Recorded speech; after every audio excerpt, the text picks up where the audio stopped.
believe that we have a quorum now, so I will call the NERC Executive Board meeting for Thursday, June 19th to order. Please rise for the Pledge of Allegiance. I pledge allegiance to the flag of the United States of America and to the republic for which it stands, one nation, under God, indivisible, with liberty and justice for all. I'm actually going to ask everyone to remain standing, please. For those of you who may not have seen some of our public meetings that we do in LaPorte, for the last year and a half or so, we've really tried to highlight the importance of physical activity in your daily routine at all of our public meetings. And so right after the Pledge of Allegiance, we always include a piece that we will try and incorporate just a little bit of physical activity to start the day off. That experts recommend that if you include about 30 minutes of some sort of physical activity in your daily routine, then it greatly reduces your risk towards chronic disease. And just about 75% of healthcare spending in the United States goes towards chronic disease, which can almost all be prevented through physical activity and attention towards nutrition. So today we're going to do just some very simple arm circles. You're not going to work up a sweat, and that's all the point of it, that it's just this simple. That I'm going to ask everybody to put your arms up, and we're just going to see how the arm circles here. Oh, yeah, there we go. Get a nice good stretch in. I'm feeling better already. Classic. There we go. You can reverse it and go the other way. Should you so choose. David came in just in time. Very good. You can put your arms down and have a seat. Thank you very much.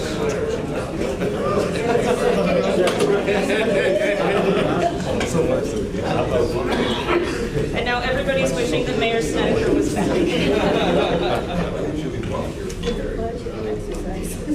Our next item on the agenda is the certification of appointment, and I'll turn to Attorney Hollenbeck for that. Thank you, Madam Vice Chair. We received notification from the town of Potawatomi Park that their designated appointee to the commission will be Mr. Roger Miller, who is a council member. The appointing communication is in proper order, and pursuant to our enabling statute, he is seated as the representative on the commission for the town of Potawatomi Park. Excellent. Thank you very much, and we'll welcome Mr. Miller to the commission. I don't see Roger. The next item, report of the vice chair, or just one item pertaining to the commission specifically. We've been continuing to work on the committee on committees to the commission, and we have come up with a kind of template of how we might sort of restructure some of the committee process that makes it a little more transparent and easy to follow some of the decision-making process, and also incorporate some different aspects of public participation throughout. And we had a discussion a few weeks ago about some concerns with requirements to track projects after they have been awarded to ensure that the money is being allocated, the projects are moving forward after the projects have been approved. And so we're looking at how we fit that piece into the committee structure for the due diligence and follow-through that would be required for some of our grant processes. We're going to be meeting, I think the staff is going to meet next week in short order to discuss some of that process and come back with a recommendation to the committee on committees to the commission, and be able to move forward from there. And just as maybe a note of interest to some folks here, yesterday was the Indiana Conference of Mayors down in French Lick, Indiana, and there was some pretty interesting discussion that went on about how local government is financed, and some of the impacts of the way that the state legislature has addressed property taxes through the years, and just trying to understand the challenges that have come for local government funding. And so it was a very interesting discussion, and I think there's going to be a lot more information that comes out from that in the next few months, as different groups are doing a thorough analysis of how these different structures are addressing local government funding, and look forward to being able to share some information on that to you. That's really all of the information that I probably have at this point, and so I will turn it over to Mr. Warner for the report of the Executive Director. Thank you, Mayor. First of all, you may have noticed we have finally tried to get some consistency in our theme, of a thematic consistency in our materials. So something I wanted to do since I got here. Essentially, right when, about the time I started, we launched the new website at NERC, and it has a whole different, if you remember the previous website, a whole different look to it, different thematic element to it. And we've taken that and expanded that to more materials, which we'll start seeing. If you look on page, I think it's page 2 of your packet, you'll see the new letterhead. What's the agenda? It's on the agenda. Some of them are in color here. That basically mirrors the theme of our website, and likewise with business cards. All staff now has new business cards. These are mine. I'll just pass them around in a circle. Again, we're trying to get an overall consistency to NERC's look. That's also getting extended to the agenda packet. You'll see the cover of it. A little too expensive to do these in color. But John Smith from our staff played with this, and we have a new look to all of this, getting rid of the previous look on your agenda packets. You'll start seeing a new theme, so hopefully when people see stuff from NERC, it actually is identifiable more quickly as something from NERC. Getting carried through pretty much everything we're doing. So that's that. Also, we're continuing to do the migration, and have pretty much gotten there, I think, into Constant Contact and our mailing list. That's why you've seen the notices come looking a little bit different. It's a much more manageable way to do our mailing list. Quick note on the office situation is the lease is, of course, signed and underway. We're trying to wrap the architectural drawings and get those submitted to get those finished. There's some other nuances we have to work through with Portage that we are doing to make sure that the funds that are allocated towards furniture purchases and build out get applied. So that's where we are at the moment. But that office configuration should most likely take place a little bit later in the summer and perhaps even into fall. We'll let you know the exact dates. How that affects you in particular is that there'll be some shifting of staff, which will still be in this building. But in this particular space, this auditorium will be housing staff for a period of time, and they'll be changing some things in here. So depending on how things shake out, I just want to give you a heads up that the July full commission meeting may be in a different location. We're looking at other options, and of course we will notice that so that everyone is aware of where that's going to meet. But it could be that the July meeting is not here, just a heads up. It could be, but it may not. Just a note for that July meeting, David Kapp from the U.S. Department of Justice is planning to come back. I think he was here about 2 years ago and gave a presentation on crime in northwestern Indiana. And they met with me soon after I started to show me the regional trafficking that's happening across this region. And he's going to come back in July is the plan, so he will be our presenter in July. The other thing, let me go back to the meeting schedule. Because of the construction schedule, we'll see what has to happen on the agenda, but also as a heads up, there may not be an executive board meeting in August. We may take a hiatus from that meeting if there's nothing that has to be voted on. Let me move then into the NARC update, unless there's any questions about anything I've said thus far. I was going to ask if, for David Kapp's appearance, will you again invite all the police chiefs from the various If you did that last time, I'd be happy to. Sure.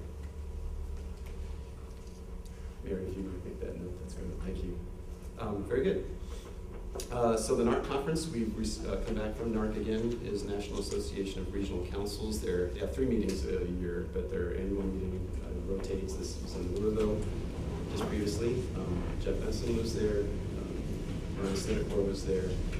Jim Tong was not able to attend, but Dave Decker was in attendance as well, the executive board. And I'll let them all chime into sort of some impressions and things if we're thinking about some thoughts we might share, but before I turn it over to them, I think it was a very, very good meeting. As anticipated, a big focus of it was, and partly was the track I was following, but big emphasis on transportation. The proposed rulemaking is out. We've been examining that as staff. This is the rulemaking for map 21. And then, the search for there's the Grow America Act that the administration released for their proposal for the successor to map 21. And so there's debate about the elements of that and what will likely carry forward. some of the elements that were there were interesting because there were some sessions where they had a panel all looking at a laundry list of, I think there were 20 different possible solutions to try to deal with the highway trust fund shortfall. And they were ranking the likelihood of these succeeding and giving their percentages on likelihood of these being options. So it's actually kind of fun. Fun and scary all at the same time. Because again, no clear solution is emerging. But just as an aside, there was just a release yesterday from Senator Murphy from Connecticut and Senator Corker in Tennessee introduced legislation, bipartisan legislation, to increase the federal fuels tax. I don't know what kind of traction that will have, but that was just introduced yesterday. Press release on it yesterday. So people are trying to work towards a solution to deal with the expected highway trust fund shortfall. Again, the supposition is there will be a continuing resolution to deal with the short term, but some serious solutions need to happen for the future. Some other things during the conference, in addition to the analysis of the gas tax option, Kathy Luther and Jack Eskin from our staff were there also. There was a gathering of those involved in the solar grant that we have, solar project from all across the country. So NARC is doing that in conjunction with Mid-America Regional Council. So we had other staff present to be able to touch base on that project. And Kathy, I'm sure, would be glad to answer any questions. She gave a presentation on it, I believe, in April. It was. And I actually, this was a little bit out of my ballpark, but it was a lot of fun. I was actually on a panel, gave a presentation on a possible future of autonomous vehicles or driverless vehicles as Google was doing research. I know this is very strange. It came about in a weird way, and next thing you know, I was giving a presentation on this. But it actually, I had a lot of fun, and it's as I said during the presentation, it's really good. We get so caught up in, and it's important, of course, to look at current legislation and all this sort of thing and the immediate needs, but sometimes it's really good to look 50 years out to look at possible futures. And as wild as it sounds, the advances that are happening in autonomous vehicles are actually fast and furious. So what I was putting out there was potential challenges in how we do planning that could change, kind of be game changing for the way we do things. And even try to relay more of that in some other setting or some forum, and we actually put together for that sometime. So it was fun. The last thing I'll say on transportation is that the whole group was addressed by the U.S. Department of Transportation Secretary Anthony Fox, and I thought it was a fantastic. It was probably one of the highlights, I think, of the entire conference. He gave a really good speech, very much in tune with regional councils and our work, and said two very clear messages that I heard out of that. One is that, and you've heard this time and time again, not only from me, but I think every speaker that you've had from a federal agency or anywhere else, is that regional councils are where it's at. That's where the money is going. That's where folks are focusing on where to allocate resources. They want to fund areas that have their acts together, essentially. And that was a big part of his message that I took away. And the other part of that was that he was very clear in saying, don't, like in this upcoming legislation, reauthorization, don't assume that your needs are going to get addressed if you don't communicate those needs to Washington. And he must have reiterated that, I think, 5 times during this presentation. This is how incumbent it is on us to convey what we want to federal legislation. So 2 very important pieces. Before I see if Jeff or Dave have any comments about the conference, also to say Jeff was reelected as District 6 representative on the NARC board, which again is great for us to have that interaction with the National Association of Regional Councils. That District 6 represents Illinois, Indiana, Wisconsin, and Minnesota. So congratulations. And I was reelected onto the Executive Directors Council, which makes recommendations to the board for the same district. So we have representation both at the Executive Directors Council level and on the full NARC board level. So that took place as well. So with that, I don't know if you have any comments. I do. That I am still the co-chair of the Environmental Committee, and we had an Environmental Committee meeting that was trying to steer the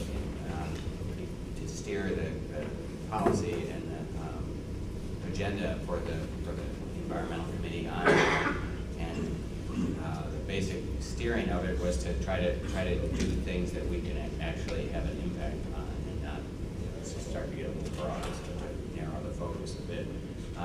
Something that we forgot to mention, or we mentioned before, but we need to reiterate, was Joanna Turner, the new executive director of NARC, who was a high-ranking official in the Department of Transportation, and had been there for a number of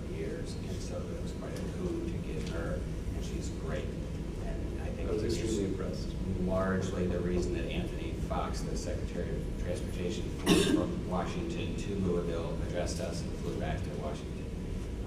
And so to have that kind of connections and clout is a good thing to have. So I was impressed. That's it for me. And I'll hand off to Dave because I had twisted his arm to go, because Dave is on NACO and is on their transportation committee and trying to be on the NACO board, if I understand correctly. He's going to the NACO conference and they're trying to work closer together. And so it was a great fit, and he met a number of people from NACO at the conference also. So, Dave. Yeah, I've been to in the last 45 years, a lot of conferences on about anything that you can think of. This is probably one of the, and it wasn't probably, it was the best conference I've ever been to as far as getting usable information on every session. I mean, you didn't sit through a session and fall asleep all the time. I mean, there was always something going on that kept you awake, you wanted to know about. And every session was like that. I learned a lot of, and yes, I am on the NACO steering committee right now on transportation. And I just got an email yesterday from our vice president that said that the transportation bill looks like there will be some kind of a temporary fix. He said the likelihood is great right now. So that's good for us. But I met a lot of people, like Ty said, Fred Strong, who's head of the second largest transit group in the United States, and everybody between Los Angeles and San Francisco, and gave us a lot of ideas on the South Shore, and we got a lot of ideas on the different types of funding. So it definitely was the best conference I've ever been to.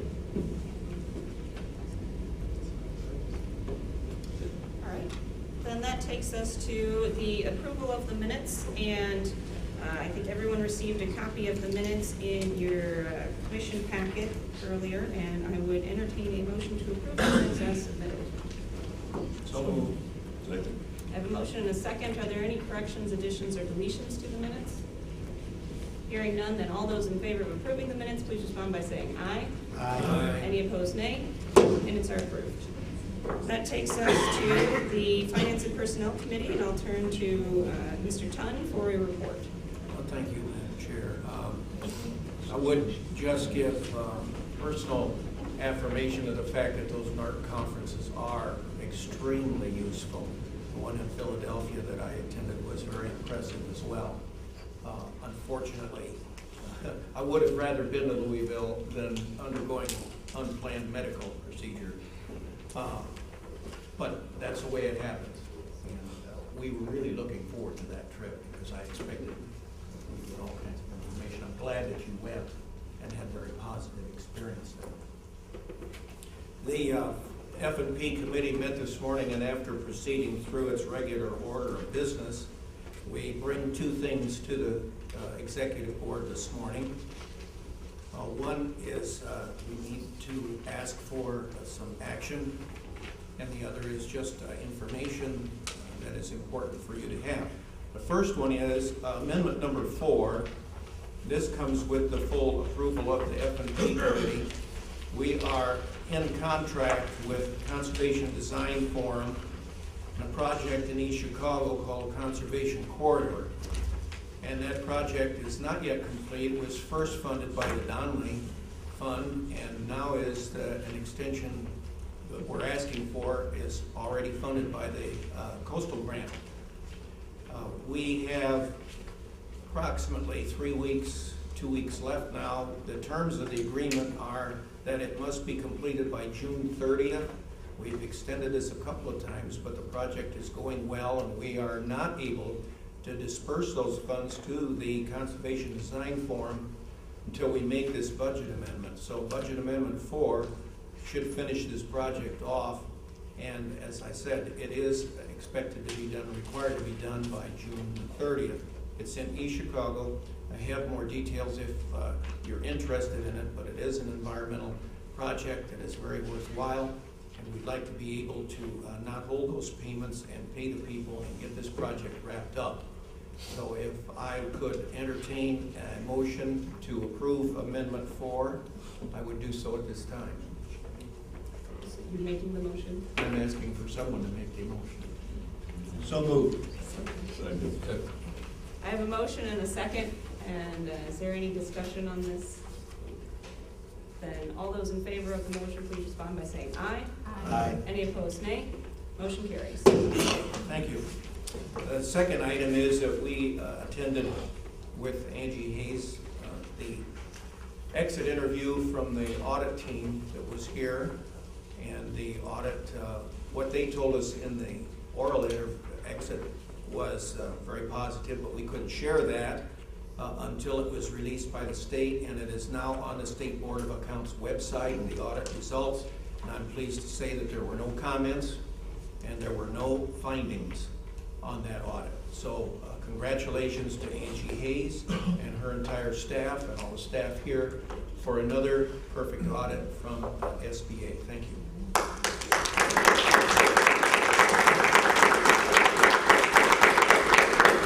That concludes my comments on the F&P this morning. Thank you very much, Mr. Tun, and that takes us to the Environmental Management Policy Committee, and I'll turn to Mr. Benson. Thank you, Madam Chair. The Environmental Management Policy Committee had a meeting, and we're trying to be a model committee for all committees at NERC. And then we had a 5-minute meeting at a casino and got all our business done.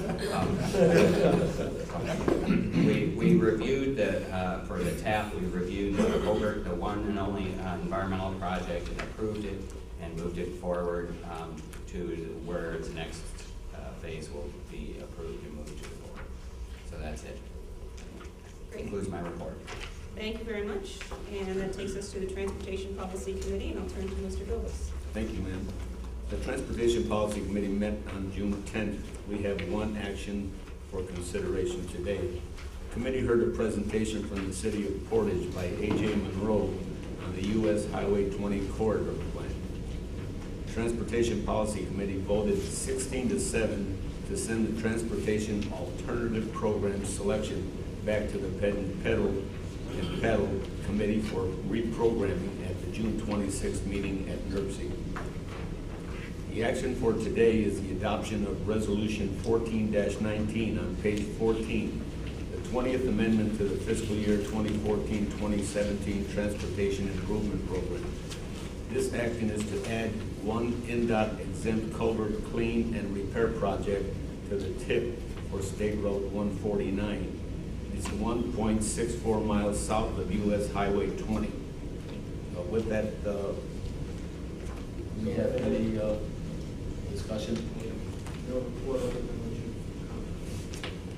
With that, the Transportation Policy Committee recommends approval of Resolution 14-19.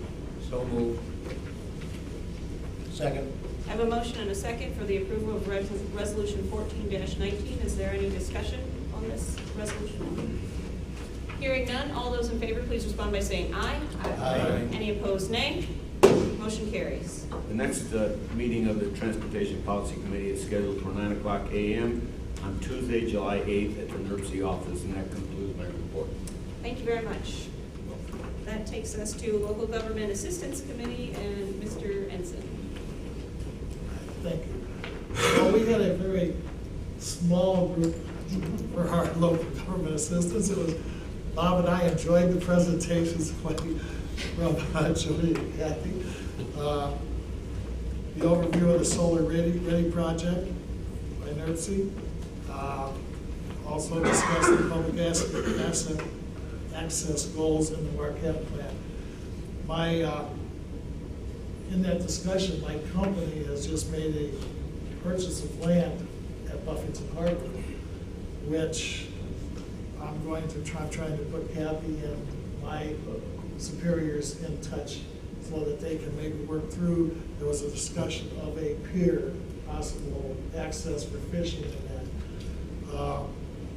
We are doing some of this shoreline rehabilitation there, and not quite sure if it can work out, but if there is a possibility, we want to open that door and see if there's something that can happen with that new industrial park and possible access there. So other than that, that's the conclusion of the report.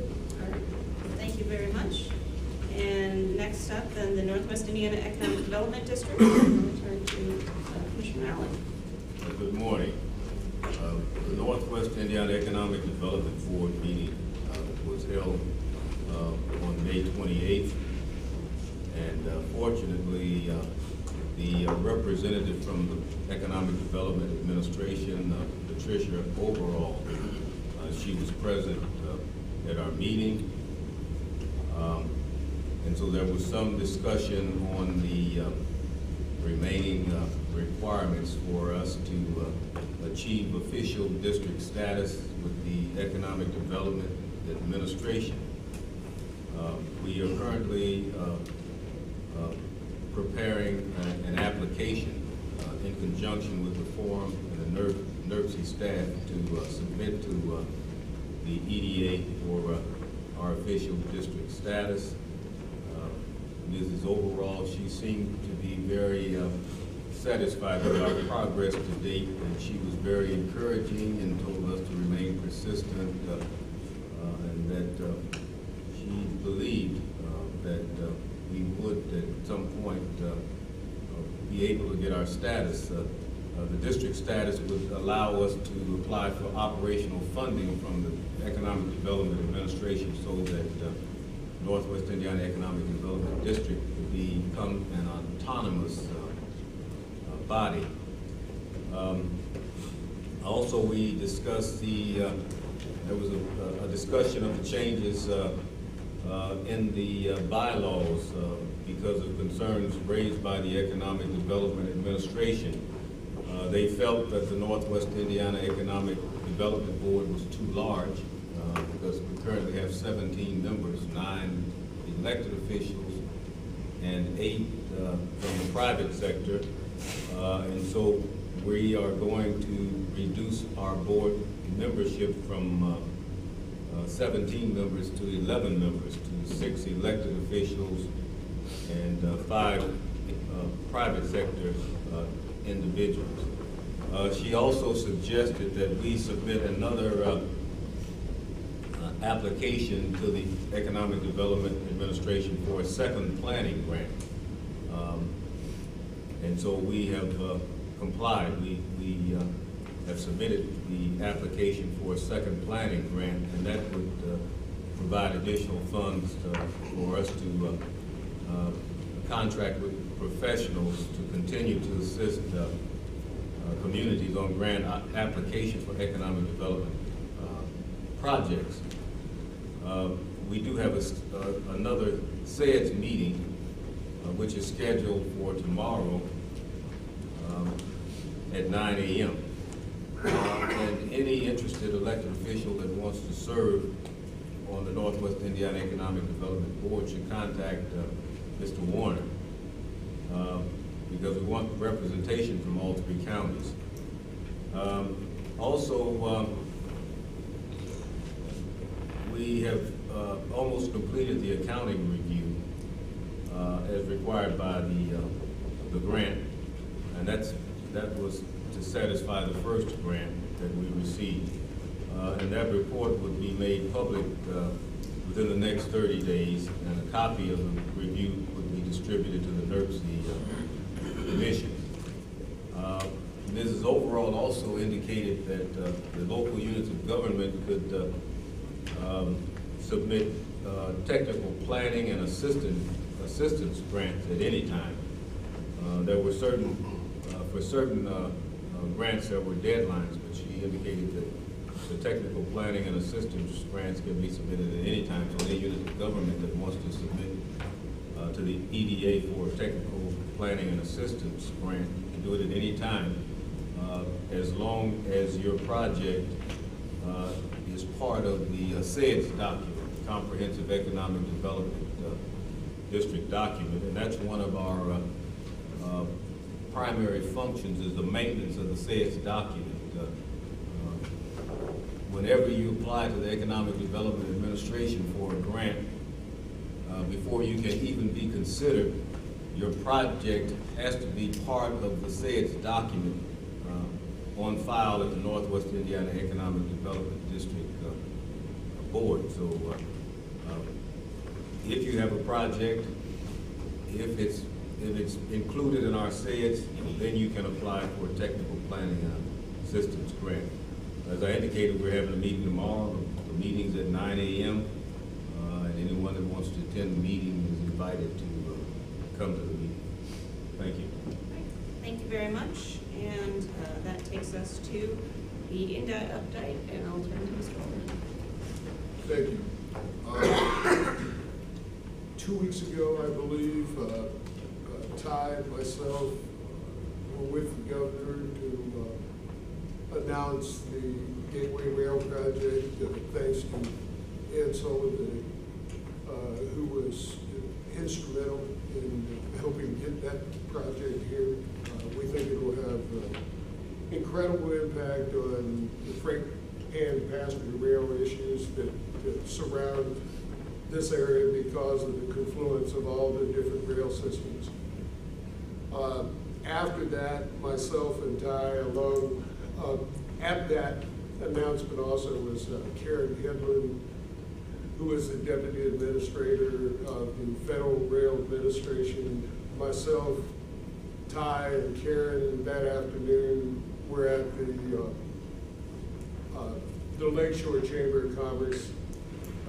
Obviously, me showing up with Ty, it made me look a lot better and totally destroyed his reputation. But it was a great opportunity, I thought, for us to be able to not only have the federal person for rail with us, but in several different locations. I thought that was beneficial to everyone. That we had a better understanding of how we work with these folks in the future to make things happen. If I could just interject, turns out she's a Chicago area native herself, traveled to Northwestern Indiana quite often, and yeah, so she felt like she was home, which was a good. Right, and you appreciate the fact that I told her that we welcomed her to the lower tax, greater opportunity portion of Chicago. Our emergency repair contracts, as you know, we have 2 emergency repair contracts, one for north, one for south in the district. Both of those have been let. We've also been able to push up the US 20 project, so it will be let this year. 20 from Little Porter County line out to 94. That whole project will take place this year. Klein Avenue progresses, thank God. We're trying to get a lot of things off the table, and obviously we have a lot of damage out there from the weather. But we're working hard at it, just giving you our best shot. That's the most we can give. With that, I will just turn it over to, if I may, Jim Earl to give you the Illiana update.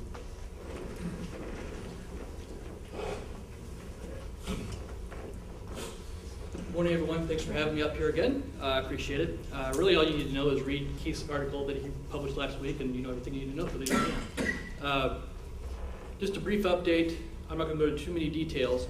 I want to talk about the NEPA process, where we are with that, the procurement process, where we are with that, and the overall schedule. The NEPA process, we're near the end of that process right now. As you may recall, the project for the environmental purposes was broken into 2 tiers. We're near the end of tier 2 now. We've published our draft EIS. We've gotten comments back from resource agencies. We've been meeting with those agencies and addressing their concerns with the project, modifying the proposal and modifying the language in the FEIS document. Our goal is to get the FEIS document out as soon as we can, but one of the things we have to do first is complete formal consultation with U.S. Fish and Wildlife Services, which is the Section 7 consultation. We anticipate that process to take anywhere between 90 and 135 days, which is what they're statutorily obligated to receive. The process started May 14th, so if you do your math with the calendar, the process could take as long as September. end of September.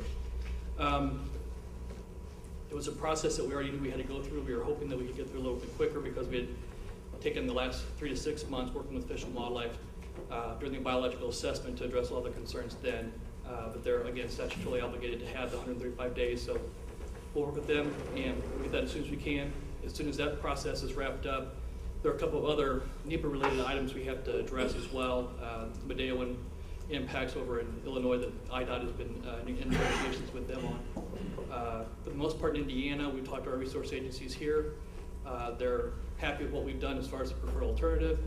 They're happy with what we're proposing as far as mitigation. We've showed them some of the opportunities that we're investigating right now. And that process is going well. It's a very deliberate process that takes some time. Sometimes feels like it's too long, but it's that long for a reason. But as soon as that process is done and we receive we publish the final EIS and we get the ROD, we'll start the procurement process. We'll put out our final RFP for the developers. We have 4 shortlisted teams right now that are putting in bids for this project. And that process will follow a typical time frame of about 3 to 4 months for us to get a preferred developer. At that point in time, we'll enter negotiations with that developer and complete our commercial and financial close. And overall, the timeline that we're talking about, depending again on when we get the ROD, if we get the ROD sometime late summer, early fall, we anticipate the RFP to go out this fall with the selected developer by the winter. We hope to have the commercial close wrapped up by the spring with the financial close by the summer, which means at that point in time they'd be able to go ahead and start construction activities. So we're looking at construction sometime later in the fall next year, if everything has been planned. So in a nutshell, that's kind of where we are with everything. We're still coordinating with IDOT and Federal Highway to assess all the risks that are coming up on the project from the environmental standpoint, from the financial standpoint, commercial standpoint.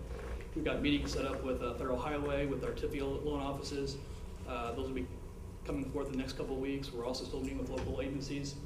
We met over the last couple of weeks with the EMS staff at Crown Point Lowell to discuss maybe some traffic concerns for the project when we actually get to construction. So there's a lot of coordination going on at all levels, local and federal. So the project's going well. We hope to have more information for you guys here in the next month or two. Again, depending how the outcomes with Fish and Wildlife come up with the formal consultation. Thank you. Go. I have one question. In order to mitigate the risk for the investors, is the state going to enter into a shadow toll agreement with the investors? The toll agreement is still something that the bi-state nature hasn't addressed yet. We've been trying to work with IDOT to figure out our tolling policy that we're going to implement for the project, and that has not yet been determined.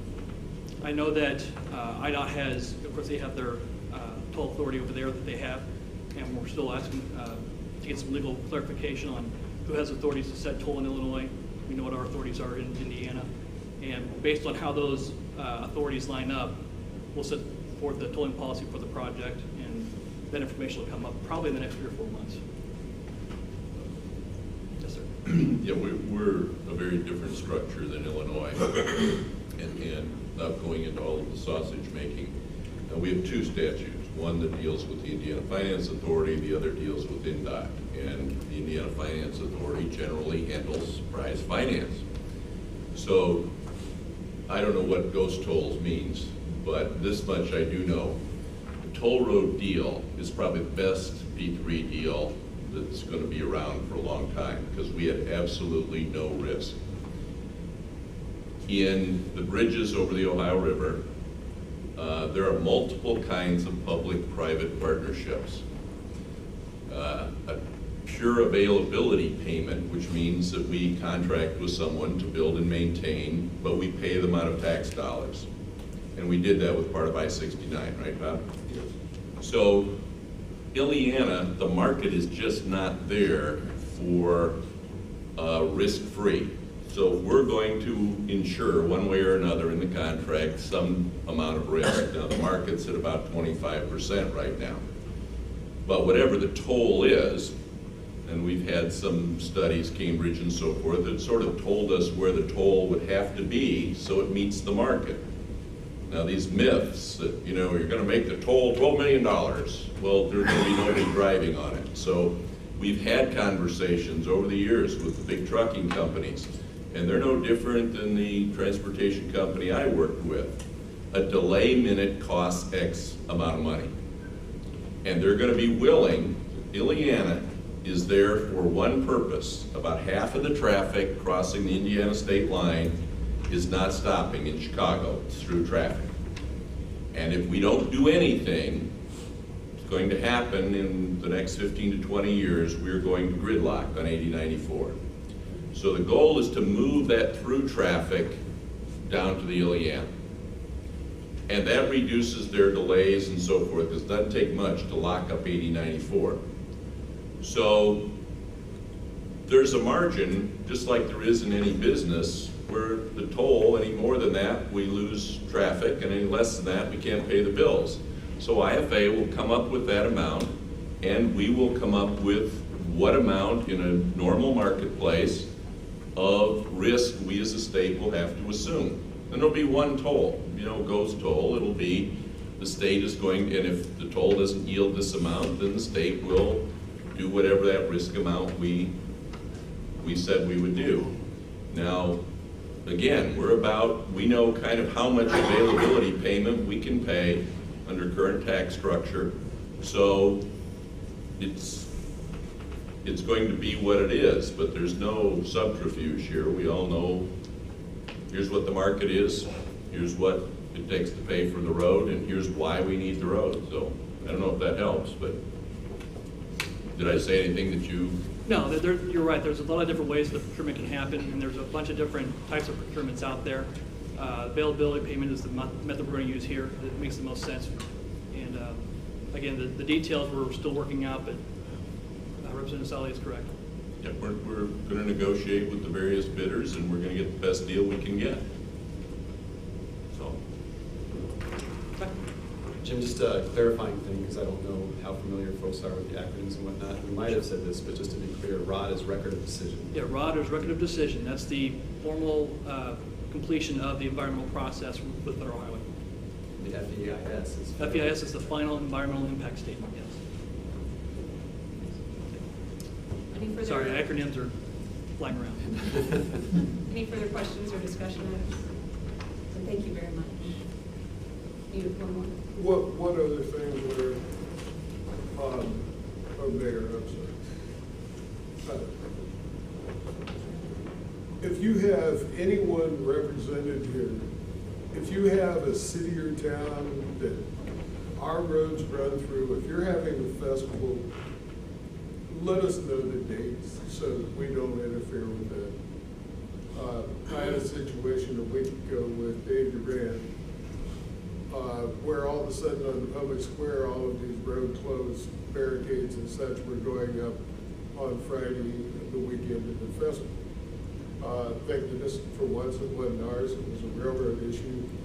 But please let us know ahead of time so that we don't do things that interfere with your once-a-year event. Please let us know. Thanks. Or Fitness Fridays. We're cool on Fitness Friday. All right, I think that concludes then the agenda items. I have no additional business or announcements. Are there any other business items? I'll turn to Mr. Soliday first and then to Mr. Duncan. Let me just comment on a couple of things, lest we get really far astray, and that's philosophy of taxation. I didn't know that NERC was going to deal with that, but the tax structure, the tax caps came in when we had people marching in the streets. Local spending was rising at 4 times the rate of state spending. The tax caps came in, and in most counties, it affects about 22% of the taxpayers. That's all. The rest of it is the tax deduction. Because, for example, in Porter County, tax caps don't cut in until you are about $140,000 property value. Average property is worth $130,000 or whatever, go me on that. So when those came in, and when the legislature before my time got rid of the inventory tax, they created Coet, Cadgett, Lowett, all local option income taxes. Property tax is a regressive tax. It's hardest on the people on fixed incomes, but it's stable. Local option income tax is a progressive tax. It rises with people who are making more money and getting pay raises. So the tax caps are in the Constitution. They're not going away. I don't think you can get citizens to vote against a tax cap, so they're not going away. The discussion from some of us and some others, there's a philosophy that some of those folks held to are now leaving the legislature, was that, and don't take this wrong, Commissioner, that all purity rested with the counties. And therefore, when some of us have advocated that we give taxing authority to cities above a certain population, cities, towns, whatever, because they have to run for office just like we do, we had a tough time selling. So one of the things we found in the transportation side that we were finally able to get some money for roads and so forth was we used a model. It's a model used in most business schools. Define the problem you're trying to solve. We went to the MPOs and so forth and said, give us the things you need so we can empirically say, this is the need, not just give me more money. And then we gathered a lot of information and we made a plan. And it was a long-term plan, and we were going to argue, and we're going to continue to argue, assuming I'm back in the legislature next year, empirical arguments of why we need the money. We don't, just not because we want to spend money. One of my colleagues said to a paver, he said, you guys are greedy, you just want more money. That's not the issue. We need to fix potholes. We have projects we need to reduce mitigation, and we have economic development issues. So if we're going to talk about tax policy here in the Association of Mayors, the things that are real barriers to achievement are, one, empirical argument, two, this overriding philosophy that we let the counties decide whether a community needs or whatever needs more money. So there's actually philosophical underpinnings that you want to wrestle with. Otherwise, it gets into who shouts the loudest, and that rarely results in more money. So, and Bob was in the legislature longer than me, and I happily have him correct me, but that's kind of where we're at. The second thing I wanted to talk about for just a minute, and that's the gasoline tax. I don't know if that will go anywhere or not, but some very conservative congressmen are telling me they would buy into indexing. Our problem is that probably within my lifetime, and certainly within yours, Mayor, gasoline tax isn't going to do it, because we're moving away from gasoline-powered vehicles. We still have to pay for roads and so forth.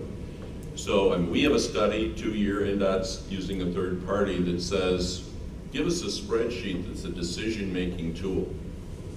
And I would suggest maybe cities and so forth want to look at that, the same model, cities and counties. And it says across the top, tell us all the ways we can raise money for roads and what it will yield.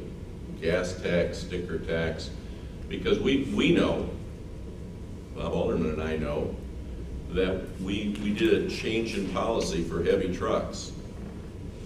Truck burns basically the same amount of gasoline or diesel fuel, but if we let it travel at 120,000 pounds versus 80,000 pounds, it does not do linear more damage, it does algebraic more damage.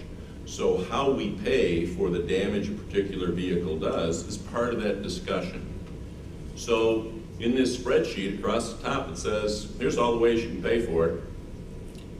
And down the row it says, it says in that act that we'll find a way to measure quality of roads. And we've got folks running around saying we're gonna have the best roads in the Midwest. Okay, what does that mean? So here is the Cadillac, here is the Chevy, here is the Pinto, and here's where we are.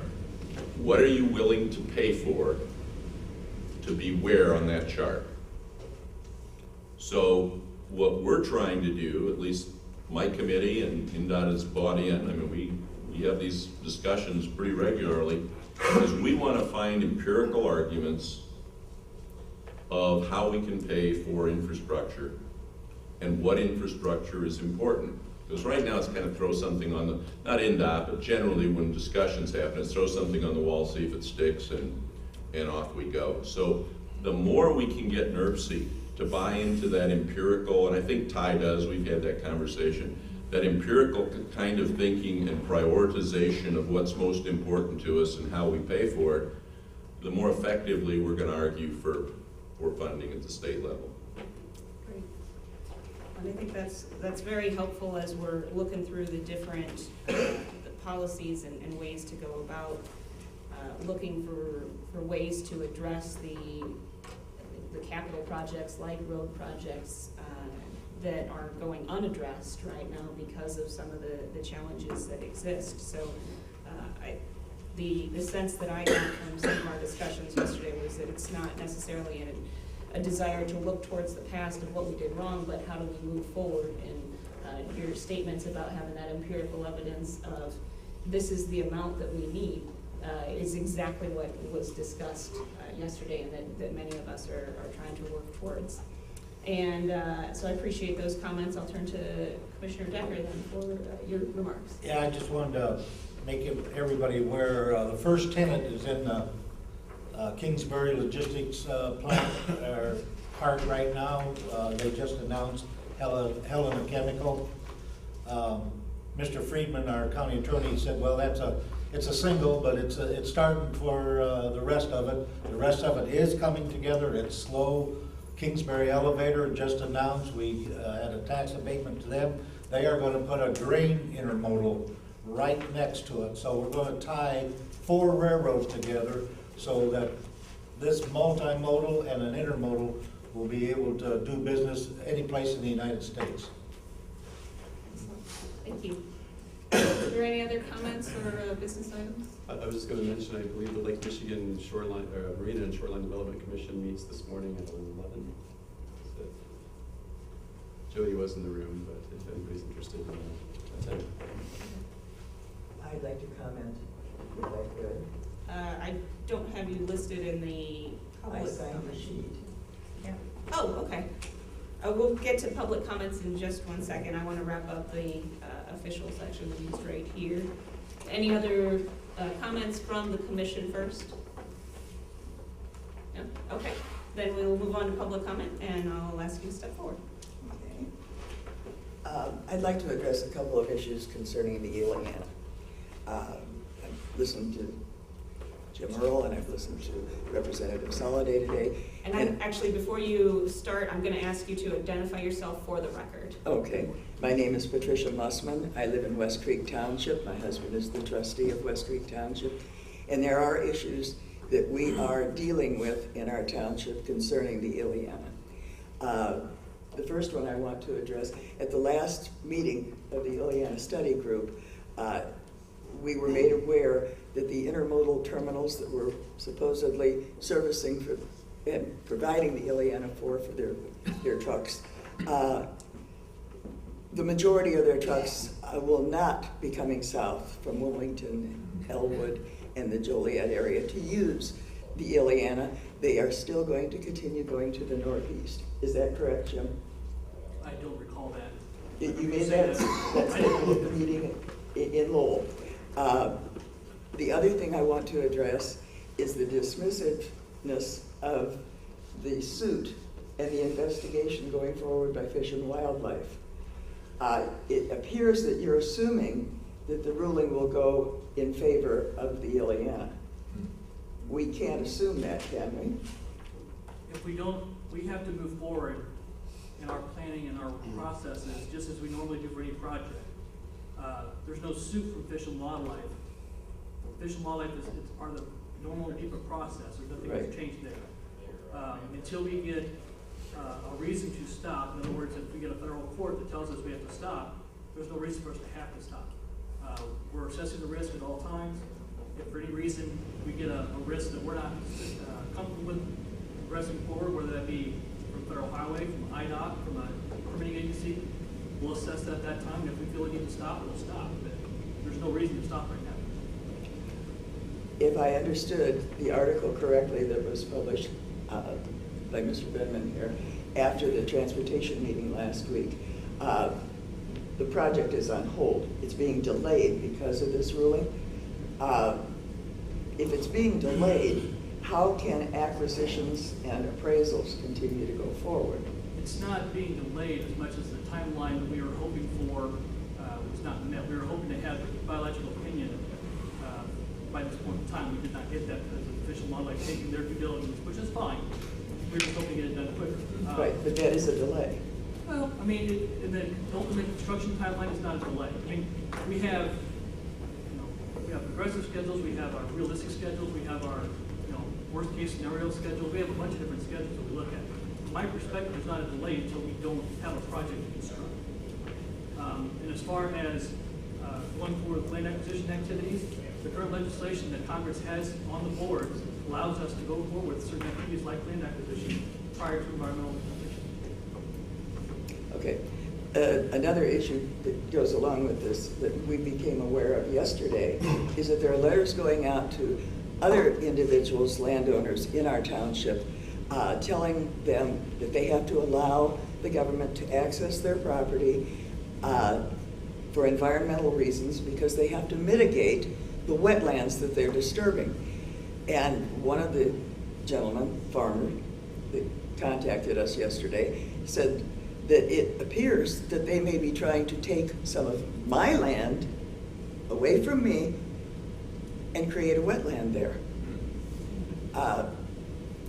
I really think that a lot of this should be made public so that people are aware of what we can anticipate when some project like this comes along, instead of coming in through the back door and blindsiding people. Now, another issue I want to address concerns the financing for the Ileana.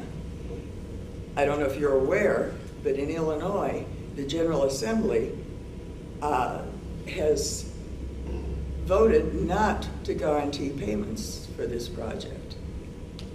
If this happens in Illinois, are we going to build 12 miles of road that goes nowhere? And also, this toll road cannot be accessed by people who do not have an I-Pass or an Easy Pass. Is anybody aware of that? And I haven't had the chance to address you people since the vote in December, when Mr. Allen was so right in his arguments against the Ileana. I too want to thank him for his opinion. And I want to ask why it is that the majority of you who voted for it don't even live in Lake County.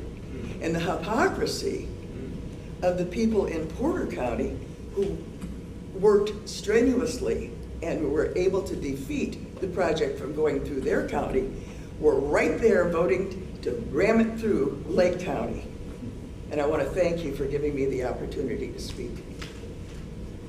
Thank you for your concerns, and if INDOT wants to respond to any of the further discussions, then I'm happy to yield a little bit of the floor to them. As regards to the previous vote that was held in December, that vote was held in December, and that vote has moved forward. The project is moving forward, and at this point, we continue to try and address any of the situations that arise as the project continues to move forward. If there are any commissioners that want to address this situation currently, I'll yield to those individuals. Commissioner Decker. I don't know if you was at that meeting in December, but they brought up Yes, the I same. was. They brought up the same thing, and if you remember what I said, the multimodal then that we're contemplating with Port County is going to, in the next 5 years, is going to put 500 to 800 trucks a week on highways coming that way. Now we've got another intermodal coming in, which will probably put another 100 trucks on top of that. So, yeah, LaPorte County, it's not in LaPorte County, but I wish it would go clear to I-69 and come right through our back door. Well, it We would need make it. more sense if it did that. I-65 is gridlocked now. Well, they're going to, sooner or later, it's gonna come my way, and we need it. I mean, I don't know where these trucks, Bob and I've talked to this a couple times, that, that's a lot of trucks to go on a highway someplace. It can't all go on 30 and come up 49. It can't go north out 6, because it's 2-lane highway to 421 to go through another town, Westville, to hit I-94. So, I mean, it's going to be interesting. It's called progress. You know, if I could. Yes. We all know we have a problem with the border. We have over 200,000 vehicles a day, 60,000 trucks a day. Even with the smallest divisions, trash. Yeah, it gets trashy over there. I certainly admit that. If 1 in 200 vehicles throws out one piece of trash, it's 1,000 pieces of trash a day in that area. Just a small example of the impact that those high traffic counts have, not only on that roadway, but to a lot of things that we do. I think the thing to me that demonstrated to me the need for the Illiana more than anything else was January the 21st of this year. January the 21st of this year, there was a lake effect snow that ran south of US 30 through Lake County, Indiana, that was dropping 3 to 4 inches of snow an hour for almost 10 hours. We all know all the trucks coming up 65, they're not going east on 80 or 94, they're going west. If you look at that lake effect band, it stopped north of where the Illiana would cut off. No, it didn't. We had, yes it did. I have the radar image that I'll bring to the next meeting and show you. I live just south of where the Illiana is, and we But had I'm more talking snow about, than they did up north. well, I'm not here to argue with you. With that band of snow, it brought total gridlock, 65 and to the border. If the Illiana would have been open at that time, we would not have had that gridlock. Clear, pure and simple. We would not have had that gridlock. All of those trucks could have been redirected onto the Illiana. They would have completely missed that lake effect there. That is not. And Stan, I Ms. think you Musman, saw I'll ask you to that. respect the gentleman from INDOT who's responding to your statements earlier. Yes, as I recall, I sat here quietly while you spoke. I would expect the same courtesy from you. This clearly demonstrated to me a need to be able to relieve that traffic. We know we got a problem. We know it's not going to get any better. What are we responsible for in the transportation portion of our state? Is to look at the future and ensure that we're going to have an effective and a well-operating system. This has to be part of that system, from my perspective. I have one comment. I just wanted to comment, as I talked earlier about the shadow tolling or ghost tolling, whatever you want to call it. As was indicated, the Illinois General Assembly is not going to guarantee payment for the investors, the toll road operators. And the toll road operators, in order, as I indicated earlier, to mitigate their risk, to lower their risk, they want the requirement that they set a baseline revenue stream. And if the revenue falls below that baseline, then the state has to make up the difference. Now, the Indiana General Assembly, I don't know whether they have acted on that requirement or not, but we only have 12 miles of roadway. Illinois is saying that they're not going to do it. Indiana decides, and it's going to be done on the back of the taxpayers. I mean, where's the money going to come from to make up that difference that those investors want a guaranteed revenue stream. The only way the state can provide the guaranteed revenue stream is that if the toll fees drop below a baseline, then the taxpayers have to make up the difference. Now, where the money comes from to make up the difference, I don't know whether it will come out of your maintenance fund for the other infrastructure, the other roadways across the state, or whether there will be an additional increase in taxes to make it up. But somebody has to make up that baseline. So that's something that nobody's talking about. There's very little discussion about it. It'll become an issue after the fact. Right now, in the paper today, the Indiana Toll Road, their revenues are falling off. They're having shortfalls. And they've been in business for years. So now you have this new tollway down here, and I know you don't think that those investors are intelligent enough to look at the revenue shortfall on the Indiana tollway and figure out that they have to establish some type of baseline amount so that they can incorporate a profit margin. You know, in private industry, they're not going to do it for free out of the goodness of their hearts. They have to earn a profit, and so they have to figure out a way to earn at least a baseline profit. You know, to sell it to the shareholders and to the investors in their companies, and so that's going to be, that's going to be a hidden issue. And I guess at some point in the future, it's going to surface because the state has to determine how they're going to do that. And I'm concerned. I don't think that the investors, an intelligent investor, unless they can get with the risk, the inherent risk in the toll roads nowadays, I don't think that they're going to, and especially in Indiana, I don't think that they're going to be able to persuade their shareholders to invest their monies in the Ileana unless they are guaranteed a baseline revenue stream. So that's just something to put out there for discussion. Well, and I think at this point, there has been discussion. There was a presentation, and Representative Soliday brought forward some of the framework for how the decisions are going to be made moving forward. I think it's premature from understanding the update, that there haven't been specific decisions made yet on how that structure is going to work. These are all valid comments to include in that process as the decisions are being made, so I'm glad to have the discussion points. And as this project continues to move forward, I'm sure that INDOT will be working to address any concerns that arise throughout the process in any capacity, and we're glad to have the opportunity to have the public forum here to be able to discuss some of those things.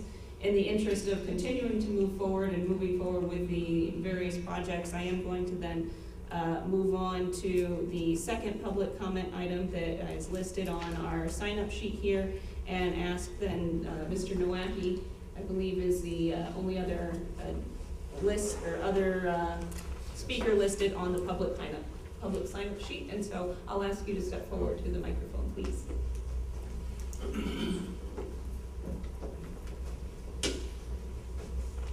Good morning, Commissioners. My name is Jim Nowacki. I'm a resident of the city of Gary.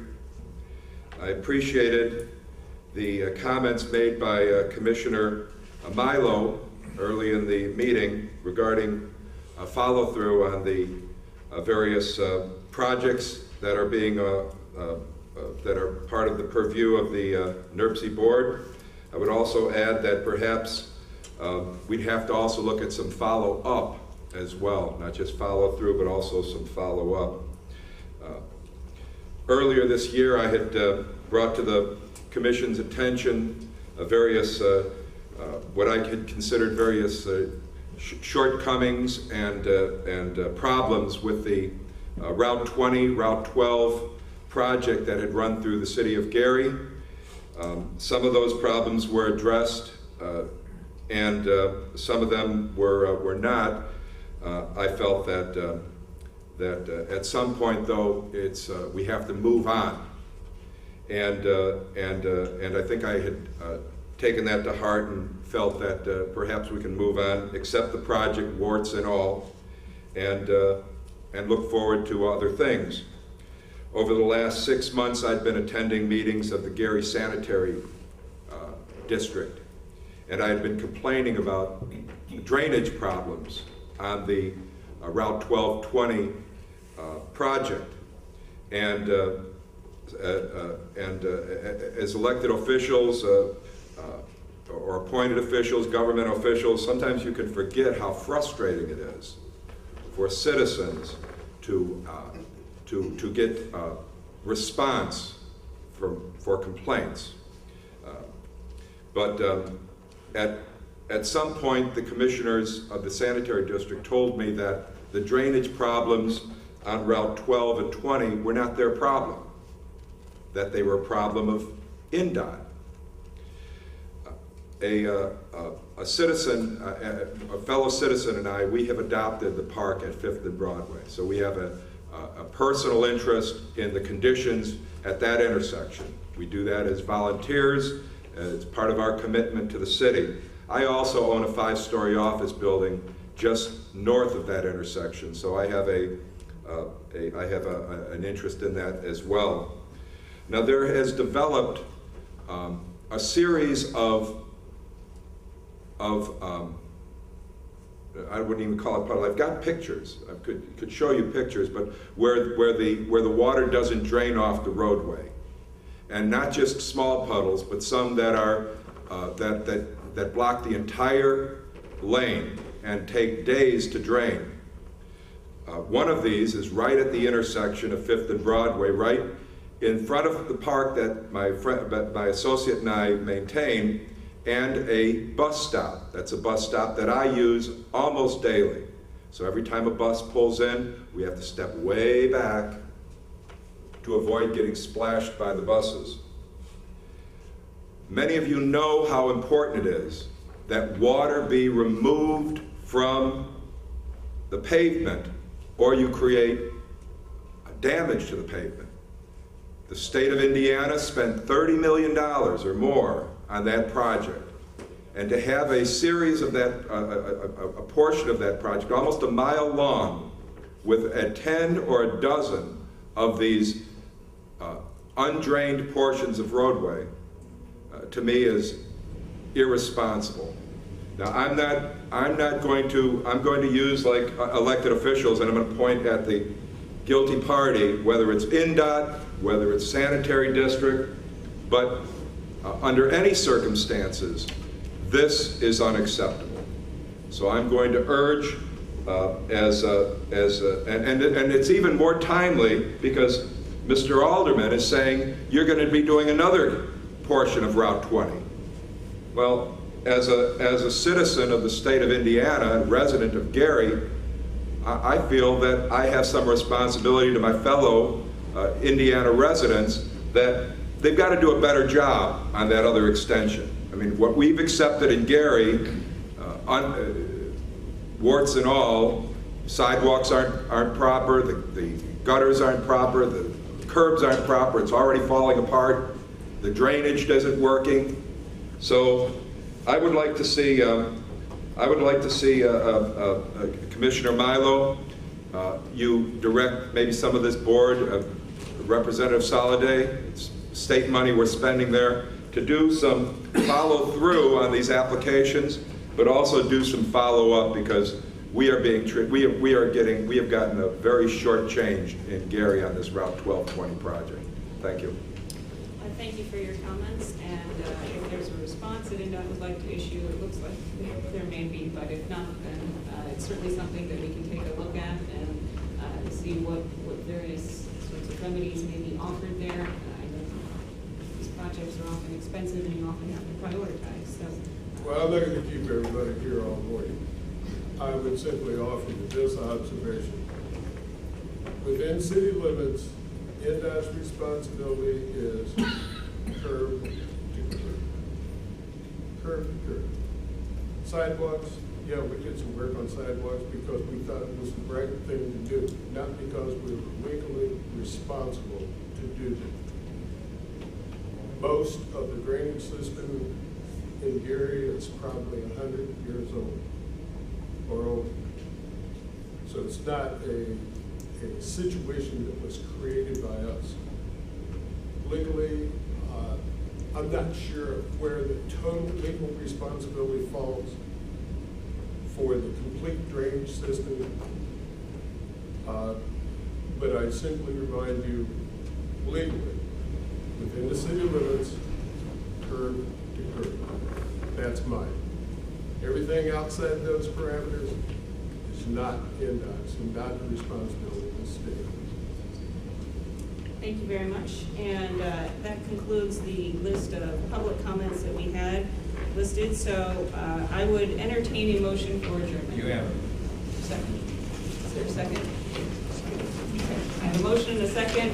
All those in favor, please respond by saying aye. Aye. Any opposed, nay? We are adjourned. Very nice.